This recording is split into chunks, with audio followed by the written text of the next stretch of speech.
he had this really good analogy, and he compared it to a tree. He was like, okay, when you repot a tree, if you keep constantly repotting this tree, you're causing trauma to the roots. Right. And if you keep causing trauma to the roots, the tree is not going to be able to produce the fruit that it needs to. Right. And he was like, if the tree were sentient and could talk and speak, when you plant it wherever it is and you moved it every time, it was like, oh, it's too cold. Oh, the rains are pouring too hard, or oh, the wind is blowing too much, and all these things, all the different adversity that a tree encounters. Guess what it does?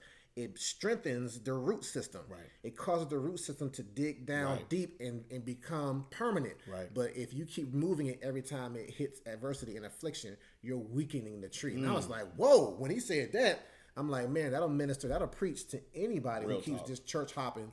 Oh, I'm offended because the pastor said this or did this or didn't accept my ministry proposal or whatever. And it's like, no, sit and eat that. Endure that. Endure it. Because it's building character. Woo. And it's building a fortification of who you are in your spirit and your soul. It's fortifying you in your foundation so that you can withstand anything that comes your way. That's good. But you can't withstand anything if you keep moving every time. You're offended. Ooh, and you know what's interesting is like my wife and I, we're plant people, you know that. And my wife saw these 2 new plants that she wanted, and it was getting them 50% off. So I was like, okay, we can do with that. One of them is a citrus tree that we just got, and it's in one of the temporary pots, right? When we got it, it was just the leaves. Since we've had it at home, it started to bud. Really? Okay. Okay, it's already starting to bud. The funny thing is that I see the temporary pot.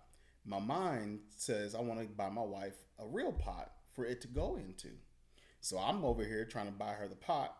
We go and I get the pot. My wife says, hey, not best to repot while it's budding. Hey, that's good. She said it has to finish its cycle before we repot it. She says, so we can stick it in the temporary inside of the new pot. But I'm not going to cause any trauma to the roots. This is what she said, because that would keep the fruit from growing like it should. Yeah. Wise wife you got there. Very wise wife in that moment, man. And for it to be as relevant as what we're talking about when it comes to that root system being strong and not offending it, right? Not allowing it to even be offended, because the objective is the tree is meant to produce fruit. Yeah. So we want it to produce fruit. We want it to produce the fruit it's meant to produce. Yes. That's where we're going today.